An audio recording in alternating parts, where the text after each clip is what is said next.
Hello and welcome. Thank you for being here. Today's class topic, running a restaurant business. Our Pathways business partner we are introducing today is one who provide produce grown from our student-run business. In this special virtual classroom presentation, we will discuss what it takes to run his operations, what it's like to work at his high-end restaurant, how business is doing during this COVID-19 pandemic, and what happens to our produce when we deliver from our student-run business.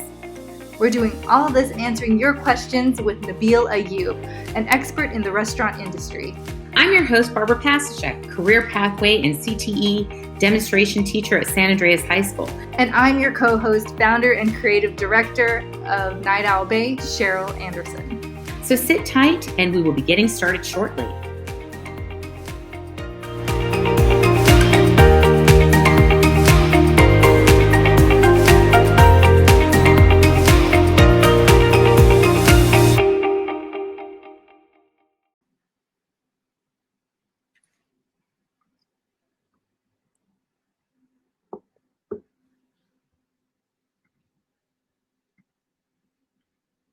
Everyone, I'm sorry, just please wait patiently. We are having more technical difficulties than what we're used to.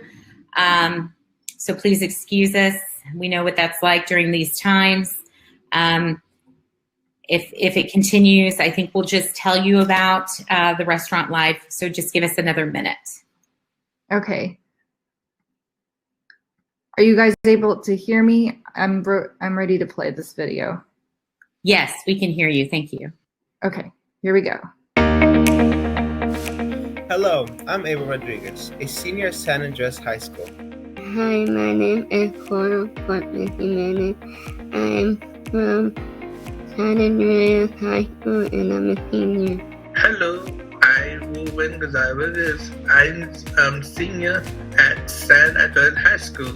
I'm excited to introduce today's industry expert, Nabil Ayub, owner of Olive and Citrus in Redlands, California. He is also a pathway business partner who delivers the produce growing in the lab. And Nabil Ayub and his mother, Layla, are former owners of Caprice Cafe on State Street in Redlands. In 2014, Nabil and his partner, Paul Emerson, Far Jury, Portrait, Percy Hall. It was a Redlands landmark that was built in 1922 by Seventh-day Adventists. We transformed it into elegant, tiny restaurant. The restaurant is dubbed probably the prettiest restaurant in the city by Redlands Daily Facts. With 337 reviews, the restaurant is rated 4 stars on Yelp and boasts a Mediterranean-inspired cuisine and fantastic cocktails using fresh ingredients and exquisite style. About our guest today, Nabil went to Rensselaer Polytechnic Institute in Troy, upstate New York, to study architecture. Soon after he graduated, he took over his family's restaurant, Caprice Cafe in Redlands, California. Nabil had no experience with hospitality, but aspired to have the restaurant achieve his best within a main limitation. Nabil learned as he went along, merely by researching others' restaurant he admires. Eventually, limitations Caprice could no longer support. He decided to go further and hence he entered to open his own restaurant, Olive and Citrus. Nabil was able to use his studies and design to manipulate spaces and turn the landmark into a beautiful structure for dining and entertaining.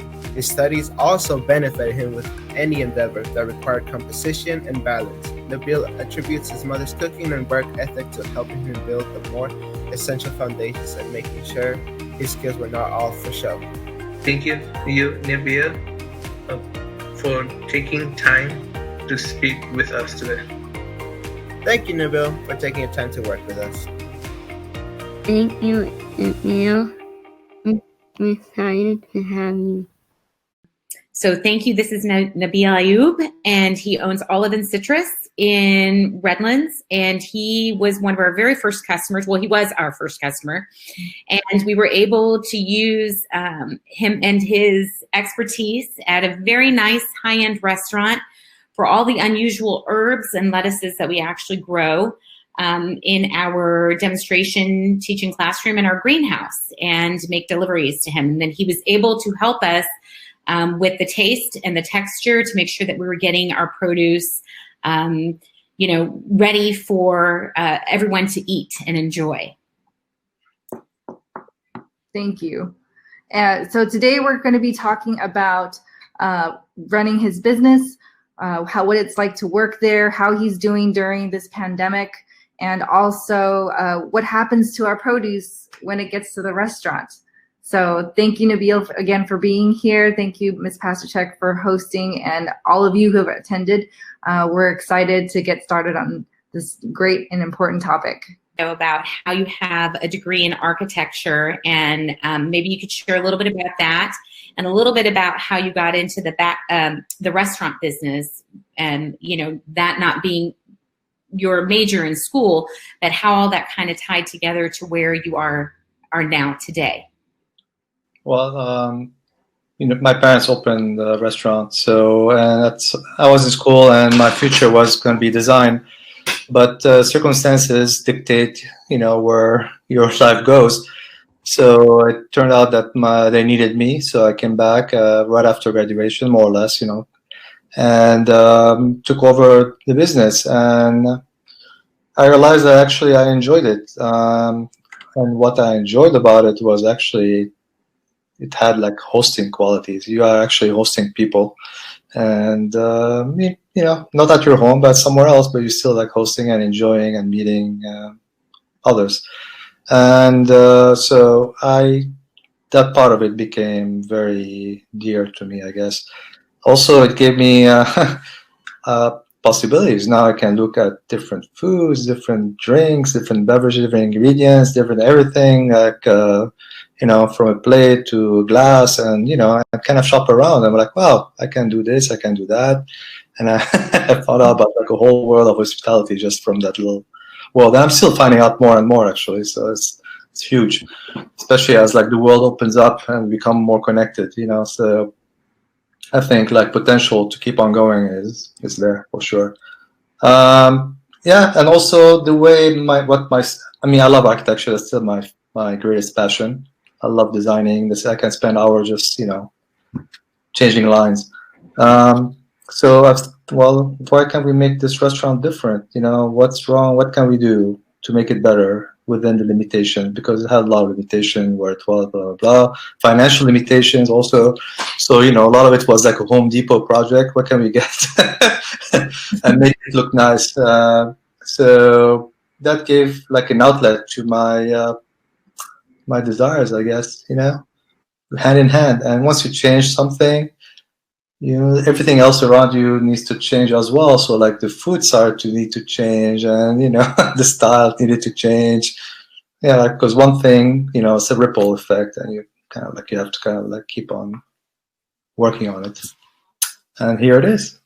Well, and I know like your restaurant, in both the restaurants, because you started out with the Caprice restaurant in Redlands. Now you have Olive and Citrus, and in both of those, you were able to use your background in architect and design to renovate both of those places. And then also, I know when you were talking about like picking out the different kinds of the dinnerware, and glassware, that also I would imagine would be part of that kind of design, and looking at what people are gravitating towards. But your restaurant being dubbed, as it said, one of the most beautiful is a huge compliment to your achievements, and it is a gorgeous restaurant. Well, thank you. I think because I'm this is what I enjoy. I guess I tend to in my development of the restaurant, I tried to look more like comfortable spaces and and beautiful spaces. I think like, someone else, for example, who's more about music, for example, would try to like develop a restaurant more like venue wise, having live performances, how would I do this and that. Or someone who's more outdoorsy, I want like to develop more an outdoor feel to the restaurant, blah, blah, blah. So, yeah, I mean, and the reason like all of citrus happened because at some point Caprice became too small, like there was, I did everything I could, and I mean, could keep on going, but those were like more or less little things.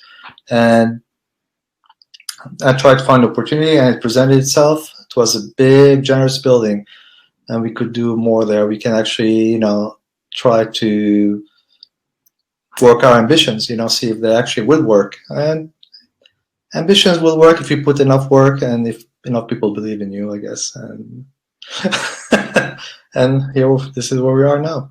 Well, and the food is wonderful and delicious, and I had the good fortune to be able to dine there. And some of the students that we have in our program at San Andreas have had the opportunity to be able to dine there, especially when you were able to host us with salads and flatbreads that actually had the herbs and lettuces that we actually grew in the classroom. So that was very fun to see how that turned out on the other end.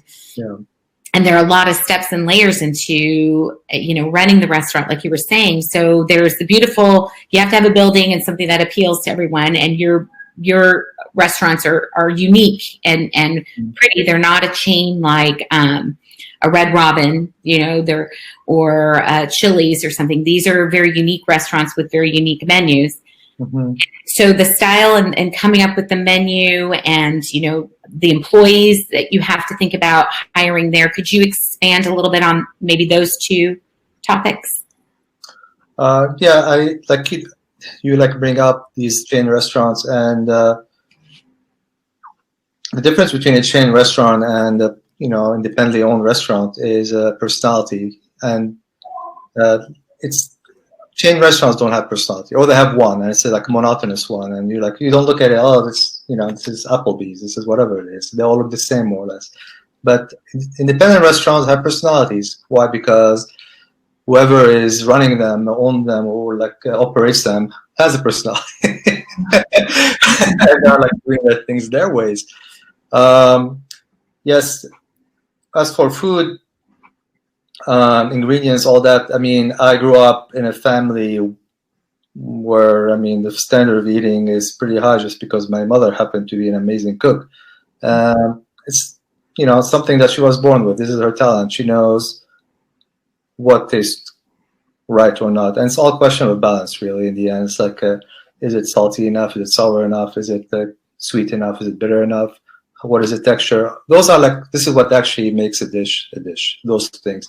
And the same thing applies, by the way, to cocktails. Once you realize that, like any beverage, the recipe is very simple, really. It's a balance of all these flavors and textures.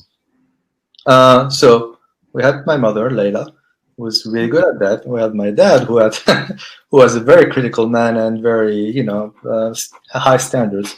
So he pushed her a lot. So whatever talent she had developed and became even more sophisticated and more enjoyable. So I had that as a background. Of course, I used it to my advantage.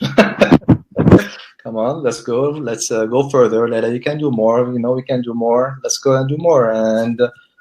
And doing more means you experience learning. You see something, you say, wow, this is, we can actually do that. Or, but we can do it this way. Why not? This is our way, and that keeps it fresh and interesting, really. And as far as having you guys bring that stuff is a godsend, because I wish we had more purveyors that actually delivers food fresh, made not from a big box.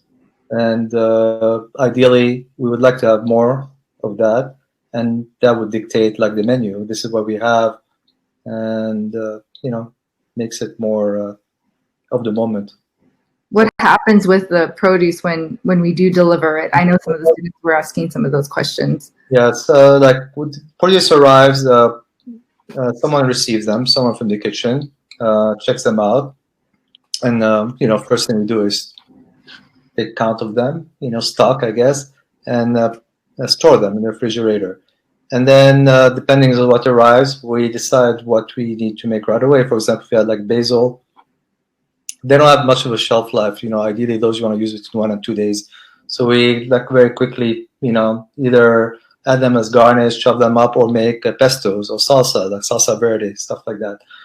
The lettuces, those go into the salads, of course, and we are very big on salads. So, and this is where they go in the salads.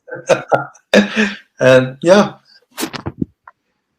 So, and so Nabil, also we have when we have done some deliveries to you. Mm-hmm. Question in here, like how much produce is provided by San Andreas class? So, at times I know we'll deliver like a few hundred of the heads of lettuces and herbs over a period of time. Yeah. And like at a restaurant like yours, a lot of that goes very quickly, right? A lot of it goes very quickly. Sometimes we do get more deliveries than we need or we can use, and we end up giving them to the staff. So it's better to throw them away. But it happens very rarely. Yeah. But there are like days when we have an overflow of things, and so that's what happens to them.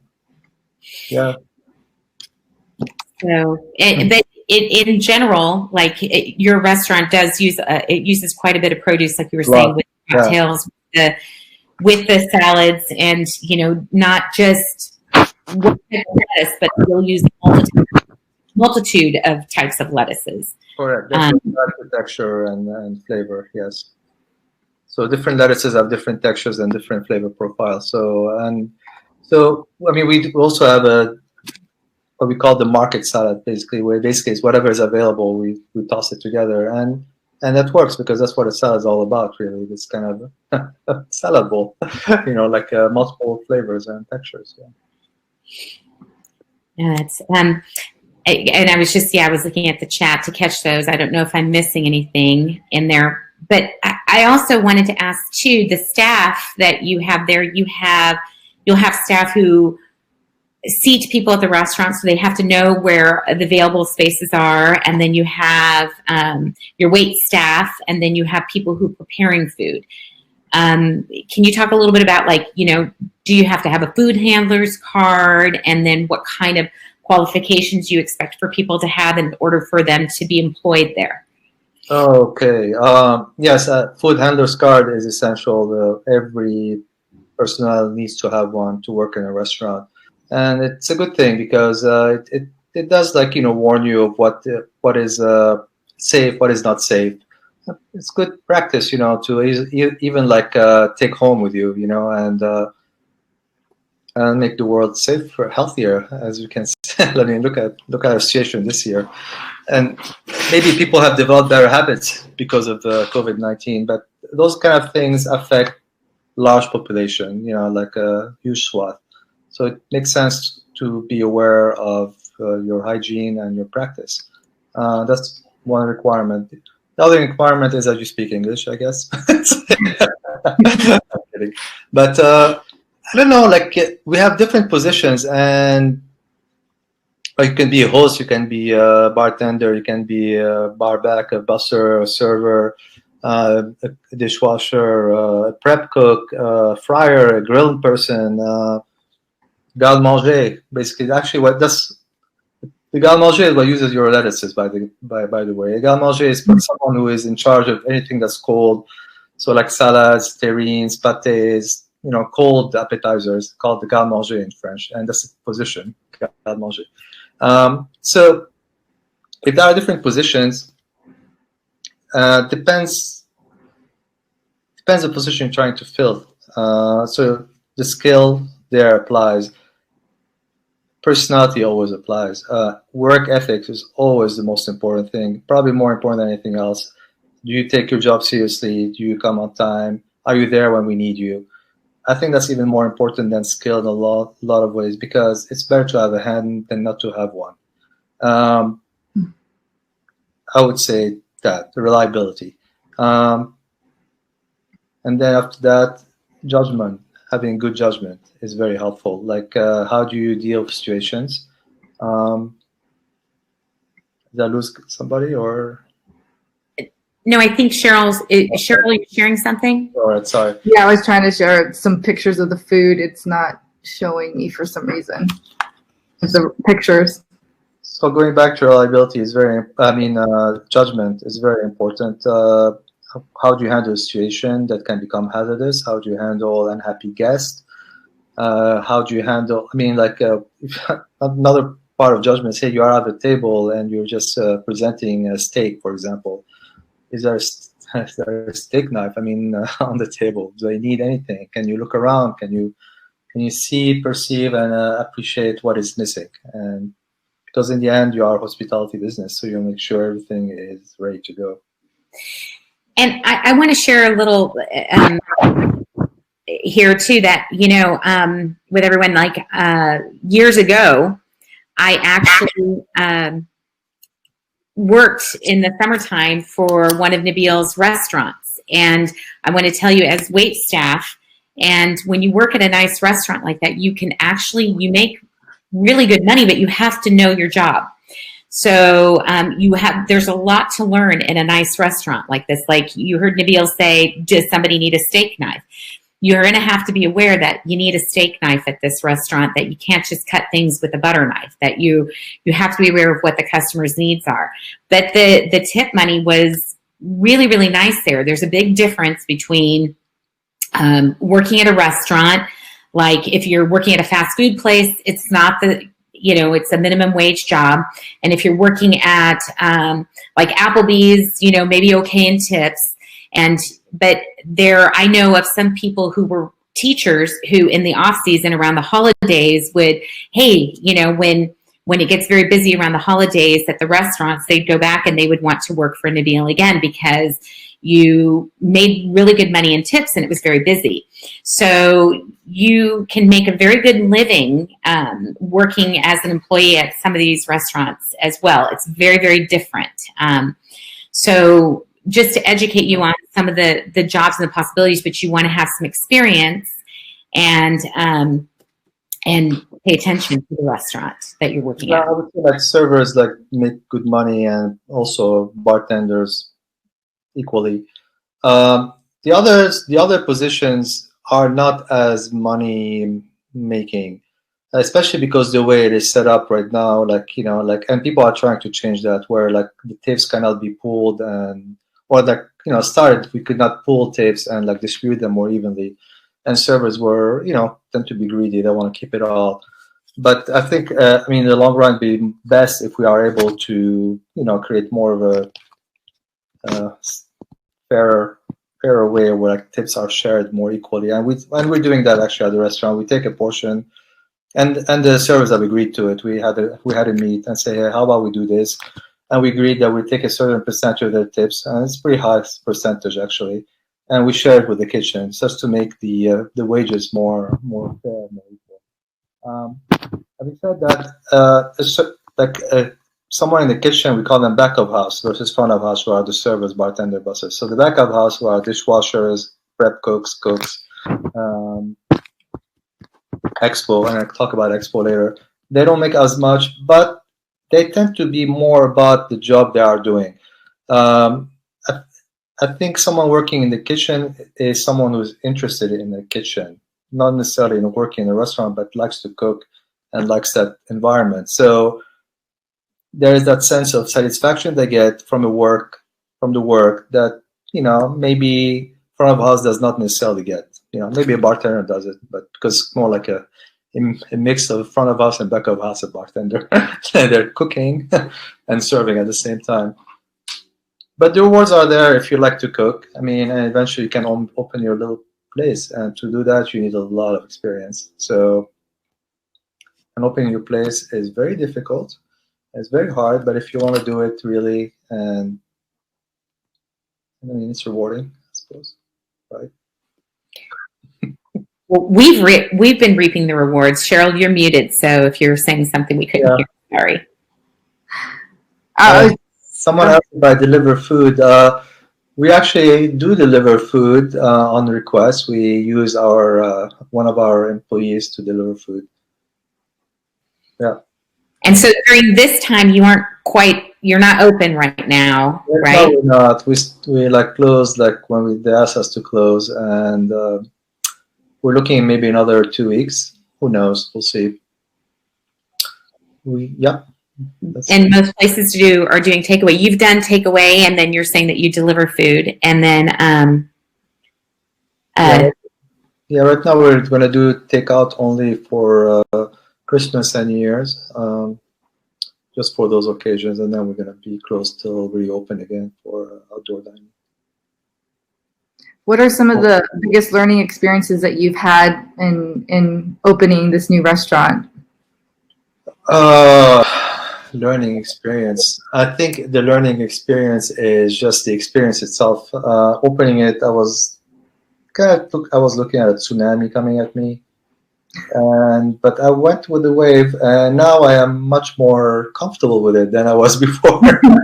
I remember the first few months of opening, I was like, what is this? This is gonna be like, oh, it's just not stopping. It kept on going and going, like here and that and this and that. I think the learning experience is more like, even if something seems like too big for you, unsurmountable, eventually you can not dominate it. What do you call it? You can civilize it, whatever it is. You can master it eventually, or you can become more comfortable with it and go with the flow better. So that's the biggest learning experience. You can can do more. Just your ambition cannot be too big. It has to be bigger, otherwise you don't grow.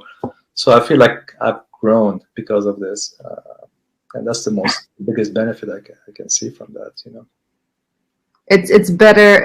It's more than just trying it once. It's continuing to try and then learning. Correct? Yes. Otherwise, for me at least, it gets boring eventually. The moment I see myself settling more and more and not being involved in work, in that work, and the more I feel like I have to do something different, and I don't know what the next stage will be, but eventually I will have something else. I don't know what it is. Thank you. We have a couple of students here who wanted to come in and ask you some questions. Sure.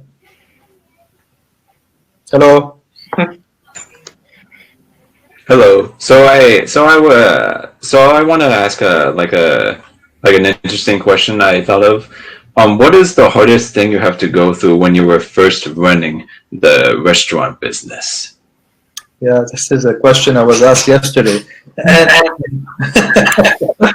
the hardest really it is managing your personnel, the employees. And I said so because, especially at the beginning, you are dealing with a lot of different characters, and you don't know where the skills are. You have no experience with them. You don't know what they are, what they can do, and what is their best position, maybe, right? So, and also at the beginning of opening a restaurant, you are going to see a lot of loss because some people come and leave, and then you are after spending time investing in training them, all of a sudden all that investment is gone down the drain, and you have to start over and over again. And you're doing it at the beginning of opening a business, which is very crucial, and people are judging you, and they are taking stock, and you're getting yelped, and you're like, wow, this was the hardest part, managing personnel. Really. Thank you so much. It's wonderful to have you here, and I hope you have a wonderful Christmas. Thank you. Oh, thank you, David. Oh, David, I love it. You guys. Raymond, hold on 1 second. Whoop. Okay. Whoops. Raymond left the room. Sorry. When you do come in, try to make sure your microphone is on mute until it's your turn to speak, so that way we can hear everybody. So Raymond, please make sure your microphone is muted until it's your turn. So thank you, David. That was a good question, and we were preparing you for that because we knew these questions would be asked. All right, beautiful job, David. I love your holiday year. Yes. Was that your only question, David? Yeah. For now. All right. Thank you. Ruben, do you want to go next? My name is Ruben Gonzalez, and I'm glad to meet you. I'm Junior, and I have a question for you. My question is, how do you control like on the restaurant, like COVID-19? Like, how do you control like change your gloves or change your mask? But they said some people don't want to change. But how do you control it if you're like in the store? So you're asking how is he making sure that everybody's being safe and keeping clean masks and Yes. keeping Yes. on? Okay. Yes. So how do you make sure that everybody is following the policy to keep their hygiene and following the food handlers and COVID laws? Yeah, like people could get all the food sick. Yeah. Be safe. Well, it's for me to do it on my own be impossible. So my tactic is more or less to bring my few trusted lieutenants, you want to say. So like it's really like more of a like you have an idea, you want to tell a few other people so they can tell the other few people, and then you have like an army of people that know what is your vision, really, more or less, or like your structure, your standards. So I told my front of house managers and my back of house managers, this is what we need to do. We had a list of actually that the city of San Bernardino, like the counties, gave us, which is very exhaustive. This is what we should be doing. This is what the CDC tells us we should be doing. Now let's apply this, and let's make sure we apply this. And they go, okay. Any questions? No. Okay. Now go tell your lieutenants. So they tell their lieutenants, and they go through the same thing. And then I'm checking on my manager, making sure they are checking on their subordinates, and their subordinates checking on their subordinates, and that's how we like keep track of things. And if sometimes someone is not doing it, someone is seeing it. Hey, you're not doing it. Fix it. Okay.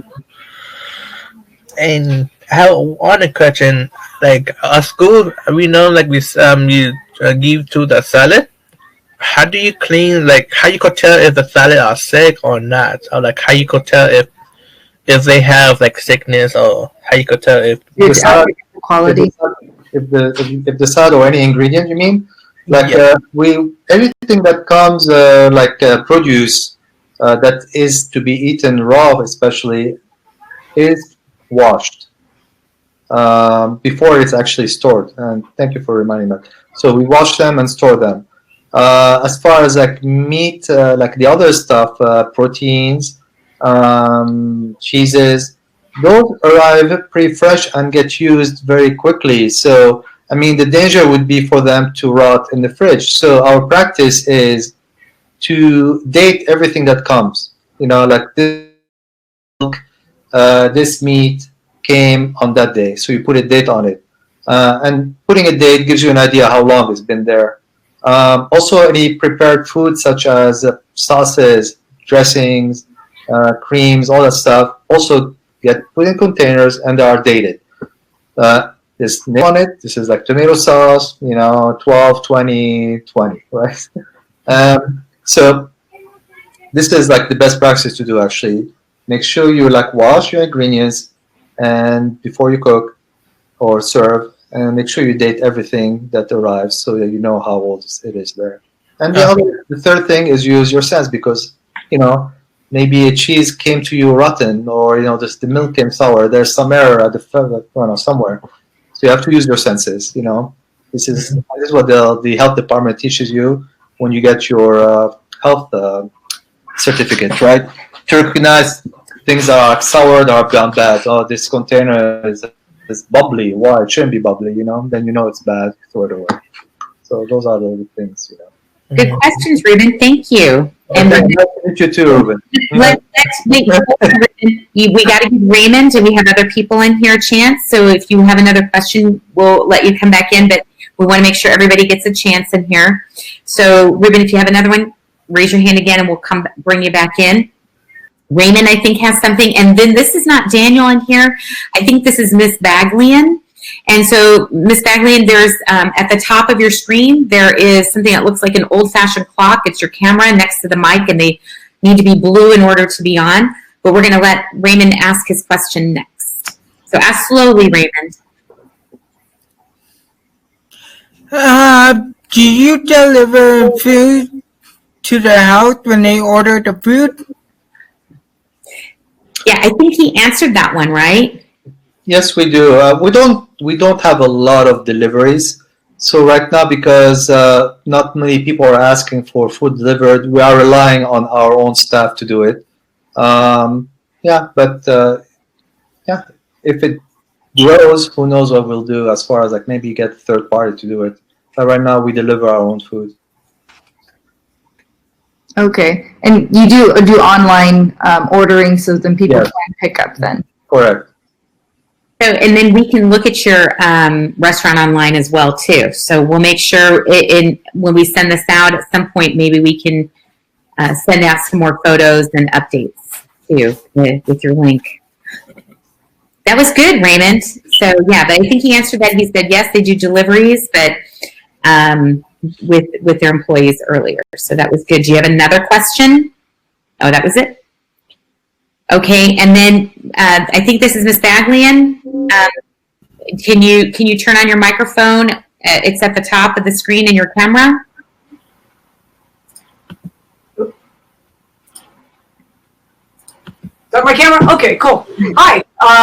Hello. I accidentally got on here. I went out and all of a sudden I'm on the screen here, and I didn't intend to ask any questions here. So I was asking the question earlier about how much produce. How do you, as a restaurant, when you're planning for during regular times, how much food you need per day? To be able to prep. I always think about that. Especially when you get into the more high-end restaurants, because you don't know, what people are going to eat that day. Yes. So I would say like the restaurant has really like on a weekly basis 2 seasons, like the weekdays and the weekends. You can expect, through time you look at your past records and you have an idea like, okay, this is how many we are doing on a weekday, on average weekday, and this is how many dinners we're making on average weekend. So this is how we prepare. Like, okay, well, we're preparing for Monday, we're not going to prepare that much. We're going to prepare for Tuesday, we're not going to prepare that much. We're preparing for Friday, we're going to prepare more. And how more is just like, an explanation of how much you have like done before. And like you go, well, like we prepare, let's say, enough for 30. I don't know, let's go today, we're going to prepare enough for 30. That's a tough thing to be able to prep for. I had a nephew that worked out in Ventura and at a restaurant where it was just like a specialty, so if they had boar, that would be the only dish that would be served in various ways. And, it was just a mind-blowing experience when he would tell me how much people would pay and how much you would get in tips. You want to talk about tips, Barbara. When people are dropping more than $1,000, on a meal, for a group, your tips are really big. Yeah. And he said it was quite an experience when you're working with more kind of exotic food. Yeah. Yeah. I think you have to enjoy what you're doing, and yeah, definitely. I think that helps a lot. I always tell my staff and my servers, you should be enjoying this. Don't mind the exceptions, where someone's giving you a hard time. There's always going to be someone who's going to give you a hard time. Just like try to enjoy it and have fun with your guests, really, because then it becomes more than just like, hey, we're just feeding you. We're actually having a moment. We're going out together. Yeah. Yeah, and I guess for I own a local recording studio, and our whole philosophy behind it is that you have fun. If you don't have fun, don't do it. Yeah, don't do it. And we've been running this studio for over 25 years now. Yeah. Having that just interest and a love for the thing, I teach full time, so it's not my main source of income, but I've been able to do some pretty amazing things because of that. Yeah. And part of it is just because of my love and interest in music, and then just appreciating when you run a business, you appreciate what other businesses do and what they have to do in the background to be able to make things go. It looks like Coral's ready to go here. And then, so I just kill my screen. How do I disappear from the screen? I got you. Okay. I want to add. I'd like to add to what you said. That's because it's very important that they actually enjoy whatever career you pursue, because enjoying it makes it possible for you to really work hard at it, because you're going to have to work really, really hard at it to begin with. So make sure you choose something you truly enjoy, and even if it doesn't pay you that much, eventually it will pay you even more. And reward you in different ways also. So, yep. Go ahead. Can you guys hear me? Yes. How long you guys been working at the restaurant? I'm sorry, I didn't hear that. Oh, one more time, Coral. How long you guys been working at the restaurant? Oh, how long? We opened like almost 3 years ago. In June, it will be 3 years ago. But before that, you had a restaurant for that one. That one opened in 1988, so it's been like what is that? 42 years ago? 40 years ago? I know. Here I graduated from high school, so then I'm thinking, do you really want to say how many years? Because now I'm thinking that's 1988. It's been like a long time. Like 32 years ago. But I started when I was, I guess when I was 24, 25. And now I'm 52, so that's like 27 years, 28 years. I'm 53. So, yeah, so long time. Good question. Thank you, Coral. Thank you. Can we skip to Miss Stratton before we go to Ruben? Because Ruben's already asked a question, and this is Miss Stratton. She's our principal. Miss Stratton, if you could turn on your camera and your microphone, it's up at the top. It will turn blue. It looks like an old-fashioned clock. It's to the left of the mic. So there you go. I was wondering, hello. Thank you so much for being here and sharing with our students. I'm glad I just got out of a meeting, so I was just able to jump on. But we're so grateful for the collaboration you have with our pathway, and we are just so excited to continue this and our students to learn not only from you, but like all our industry professionals. It's so important for them to understand how, like, in your restaurant, there's so many different facets of jobs. Like in your restaurant, like the business owner, and then all the ways down to like somebody who's going to be greeting them, all the ways down to somebody who's providing the food, on the back end. So it's awesome. Yeah. And all the, other businesses that go around the restaurant, like cleaning the hood or maintain the windows or, the gardens outside, the pressure wash, the fixers, everything is breaking down eventually. Maintenance is huge on a restaurant. Also, you have to take that into account. It's like, it's an industry in itself, just keeping that restaurant running. It's like having a second home. I didn't even think of that you have to maintain the inside and the outside. Yeah. And it's used a lot. Family. It's like really, it's crazy. I choose not to think about it. It's there. It's very complicated. Oh, yeah. And thank you, Ms. Stratton. I'm so glad you could make it in, too. We weren't sure, but we were hoping. Oh, yes, definitely. So I think Ruben has another question for us. Thank you, Satawab. Thank you, teachers. The other one, okay. Thank you, my sister said thank you to you because I learned more about more school and learn more things, new class. I don't know most stuff, but I learn more, and I feel like I'm like high, like more and more. And thank you very much. You helped me a lot. Oh, you're welcome. That's my pleasure. Wow. Very good compliment. So you're learning a lot by being in presentations like this, Ruben. That was good. We didn't prep Ruben for that either. So. Yeah. That was very nice to hear. I think you learn a lot from talking to other people, especially to people that you don't know, actually, because then they are like, this is a different experience in itself, talking to someone you don't know. And I encourage people to like meet a lot of people and have a conversation with them because they bring their points of view and their perceptions.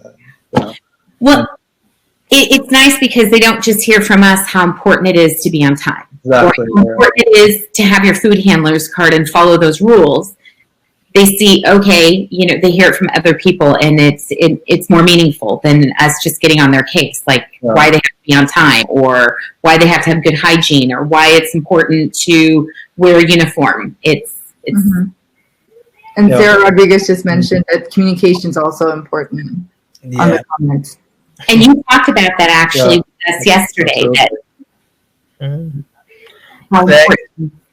Yeah, like for me, when I came to school, I was shy. I never talked to no one, but I'm talking like more and more. Like oh wow, I'm like talking learn for you how to. First, you had to protect yourself. Then you had to work. But I'm learning more. Like you have to don't be sick, right? Well, we're glad that Ruben, because yes, Ruben was very shy in the beginning, and now he speaks. He's not afraid. Of course, you can see to come in and public, and even when you come to our classroom, or even when we go to presentations, he's no longer shy. He's practiced a lot. It takes practice. You have to learn. And, something else is learning from your mistakes as well. So we've talked about that too. Okay, I think we have another guest in here. And Barbara, I was also going to just share and say that I think the importance also of our career partnerships and having these partnerships with like the restaurants and our different partners we have is that the kids not only can learn in this platform, because they're typically, like Ruben was saying, he's used to be learning in the classroom and sometimes not stepping out of their comfort zone. And so in this type of an environment, we're in the virtual classroom, right? We didn't have to bring people to us in the classroom, but we essentially are in a classroom and still able to learn. And so that's awesome. And then our students are also able to learn this technology, just like how obviously this right here presentation, the webinar jam is new to me. So our students have learned how to use different facets to communicate with others. And now they're learning with our industry professionals, which to me is like invaluable. It is. And it shows how much our students, can learn in a new setting and also apply their regular skills that they have, from math and science and reading, and integrated with some technology here is really very fun. So yeah, you're right, Ms. Wren. Thank you for. I'm just so glad you were able to join us today. Definitely. I actually have to jump off now, but I will be going back to the beginning and watching what I missed later.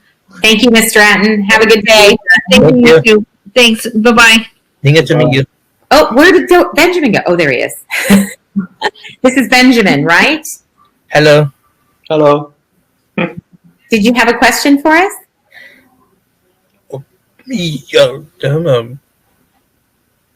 think he's. Benjamin, I think you're muted on. Turn your microphone blue. Your microphone needs to turn blue. It's up by the camera, and it needs to be blue to be on. So up at the top, there's a little icon of a mic, and make sure it's blue. I wish I could turn on the mic for you. So yeah, go up above. You see Cheryl is in the middle. Go above her head. You should have a microphone on there that you can turn on. I guess. Well, Benjamin, I did see in here, he said he was thinking about creating his own restaurant theme for fun. So I think you had inspired him with talking about, and so did Miss Bagland, talking about how fun he's joining us again. There you go. I can hear your voice. Now we just need the camera. Here we go. Can you hear me? Yes. Yeah. Yeah. So, I was thinking, I can create a restaurant theme. Like, you just create any technique.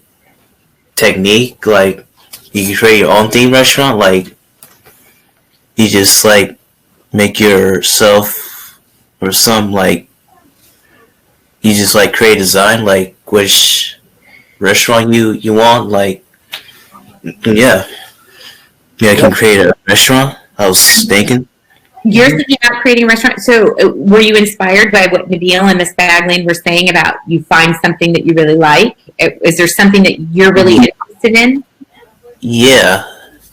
Miss Baglin says you're an artist and you like to draw. Yeah. That's awesome. Yeah. Yep. You have an art-themed restaurant. I wish, I wish more restaurateurs were artists. Maybe we have nicer. Yeah. Yeah. I think, it's whatever you feel like doing, you should do it. Yeah. And find people that support you. Yeah. Well, thank you, Benjamin, for sharing that. That's that comment. And I'm glad that you came on. Another question, or was that just the one? No, just the one. Thank you. Thank you. Hello. Hi, Ruben. Was there anybody else who had another comment or question? You can raise your hand and speak. Ruben has one. That's why he's still here. If there's anything else, and go ahead, Ruben. My question is about how many people you could go to the store to eat, because they say the news you can't allow people go in and people could get sick. So how many people go in the store and how to control it? The people while we were offering outdoor dining, there were regulations that said that tables had to be 6 feet apart outside, right? So that's how you control it. We just control it by having tables 6 feet apart. And, let's say we have, 10 tables that we can seat. Let's say this is how many people we can seat. This is it. People make reservation also. It's not like it's not like there are lines of people trying to get in. Most people make reservations, and that's also another way of controlling the flow. I see. Cause the news, how people fighting, people people pushing, they don't want to eat, or baking. How you control that? How to put camera, how you to defend your store. I'm not sure what you're saying. We haven't had people trying to get violent to eat, to get in there. I don't know if I'm understanding you properly. I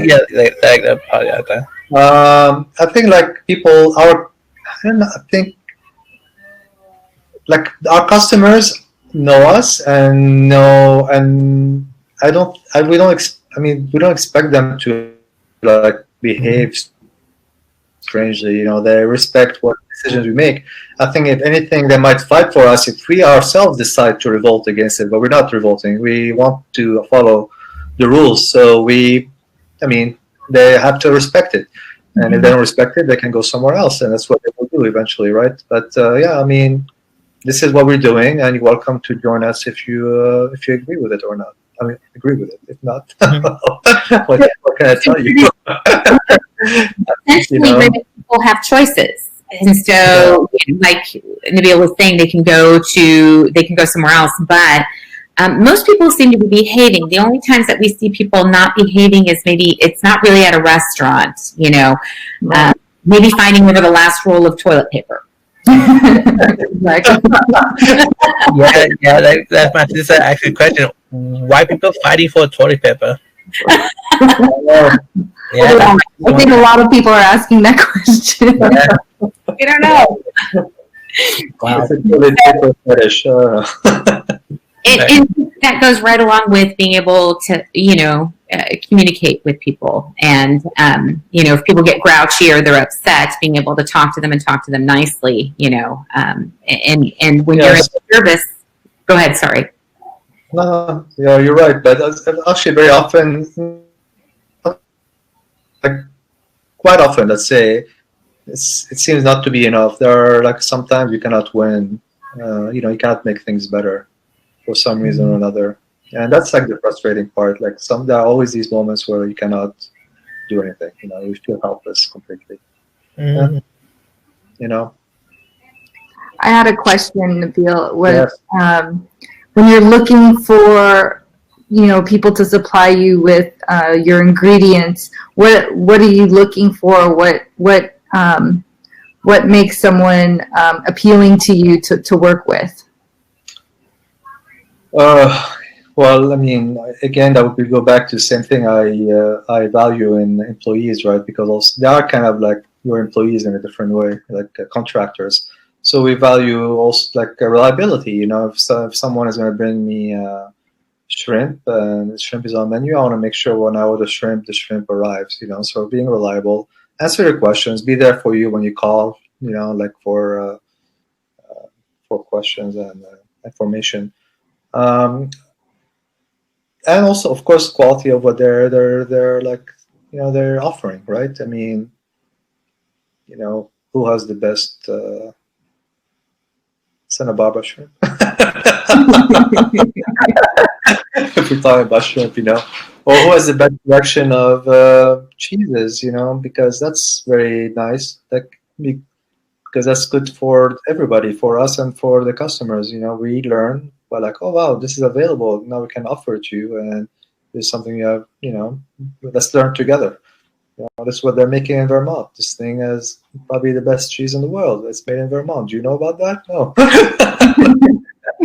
So it's good to look for suppliers that actually have also the same mindset that you have. They like to offer the best of things, the most interesting of things, and you look for them up. And those happen by doing also research. Same way I developed Caprice basically by going around and finding things that were not offered at all in this area, and like how can I get them offered here? And call people and blah blah blah. Oh, that's awesome. I know the students enjoy making the deliveries.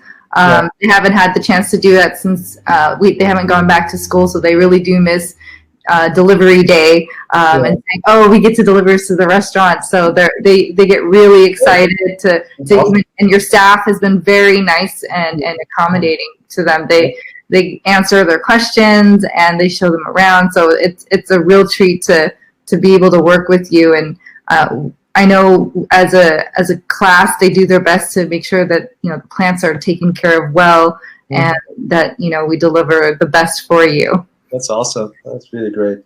Yeah, it has been a really great experience to be able to do that, and I know they do like to see where their produce ends up, and they do take a lot of pride in it, and we. Oh, wow. Thank you, Cheryl. She was able to get a photo to come up.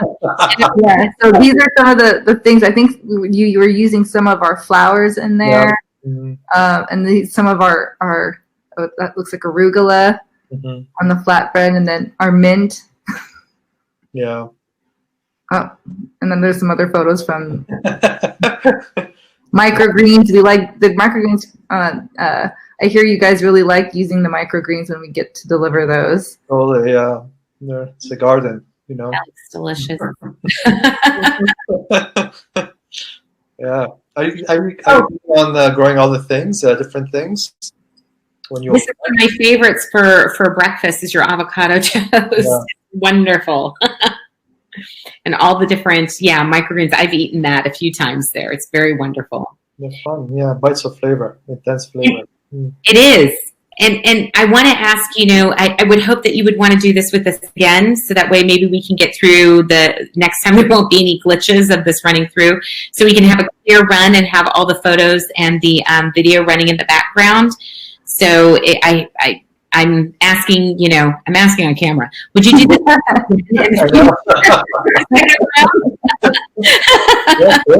It was very fun. Yeah.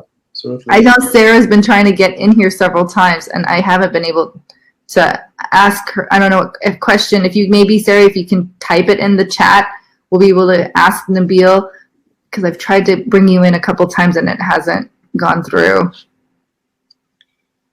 I've tried to hit her questions and everything in here. Okay.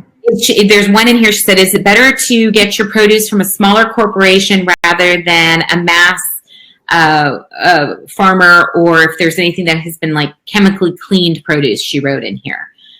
I think that most of the time, I'm imagining you probably use a lot of the local farmers, right? But I'm not really 100% sure. We're one of your local farmers. Yes, yes, you are. Yeah. We like use whatever we can find from local farms. We use, but certain things that are not available locally. So we still get them from California. So this is the greater local. But, yeah, I mean, local is also dependent on availability and convenience also for the farmers, I suppose. But for sure, prefer smaller farms. Organic. Pesticides are terrible. I think if it's a bit more expensive, I think we could mitigate it by eating less in the long run. I think maybe we eat too much. I think quality over quantity. Mm-hmm. So it doesn't really scare me. Costs. The produce that we deliver, we pick and we deliver same day. So I'm sure that also helps with the shelf life and the nutrition on the plants. Yeah. Yes, absolutely. Yeah. But we did notice that some things don't last as long. They kind of suffer after 2 days. Could be also the refrigerator environment. They're not. Refrigerator is a blessing and also a curse in a lot of ways. It's better to have a cold storage room that's not a refrigerator, but that's not sanctioned by the health department. So you can put things where they're cold but not refrigerated. And see, that'll help us in problem solving too in the future. Yeah. So if we can start figuring that out and problem solving with you, like maybe a different kind of packaging or a different place on the shelf or whatever, that it would provide longer life for it. We would like to work on that too. That's part of what our students go through as well. Like anything with solving, and that it produces need to breathe. They need to be protected from the cold air, but they need to be able to breathe at the same time. So I think usually it's you see containers with holes in them. So there's some breathing happening, but at the same time they're deflecting the air from the condenser. Yeah, and we've been getting better on our delivery in our containers as well too. So we've changed things up as we go, and learning from some of the bigger farmers. Everybody has been really helpful and supportive, and that's you've been, like I said, our guinea pig with a lot of it. So we really appreciate that a lot. But honestly, nothing beats more having using what you have more or less right away. I mean, you can try to safeguard it longer, but we all know that things start to deteriorate in value, nutritional value, all that stuff very quickly. So ideally, the farm to table idea is basically farm to table daily. You go, you pick on that day, and you use it that day, and then you have optimum result. Benefit. Mm-hmm. And maybe that's part of it too. Is that we learn to deliver maybe in stages and. I'm not saying that's what you need to do. I'm saying ultimately, from a farm to table point of view, I think once a day or once every other day would be ideal. For a restaurant. Yeah. Definitely. For consumers at the same time, because they are getting a good-looking carrot as opposed to a carrot that's sitting for a little bit. Here you want.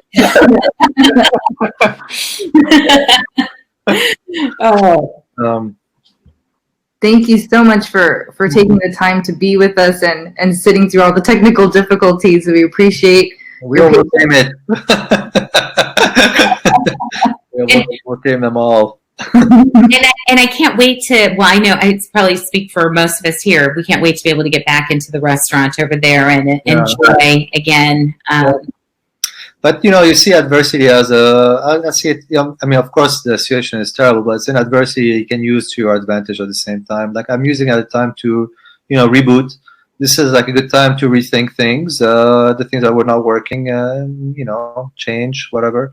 So, I mean, there's always something you can make out of what's going on.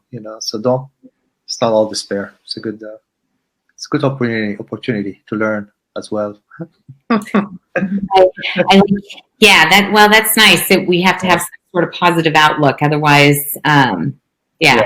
Not all despair. We have to be positive. Correct, Mundo. And food is always a good thing to be happy about. So. Absolutely. That was my mood. That's all I look forward to. Yeah, absolutely. I do miss hanging out with people, though. Like, you know, I mean, I have my family here, like my immediate family, but I miss, you know, hanging out with friends. And yeah, that's part of also living and enjoying life, you know. I'm glad that you bring that up because it's what a lot of our students struggle with. And I mean, of course, we teachers too, we're so used to being in person. We're so used to socializing with each other and collaborating and, having an elbow partner at a meeting. I mean, you can go to meetings on here, but being able to discuss something, in person on the side is always really nice. And, and same with the students, like meeting virtually. I mean, it's better than nothing. Thank goodness for technology, but at the same time, it's, we're all feeling it. Everybody. So. Absolutely. And everyone that's in here, can you all help us and say thank you to Nabil for taking time to do this with us and how much you enjoyed it, because it was amazing that you were able to take this time with us. So thank you. I enjoyed it. Thank you, guys. Thank you for everything you do. Really appreciate it. Yes, thank you. All right. Happy holidays. Happy holidays, everybody.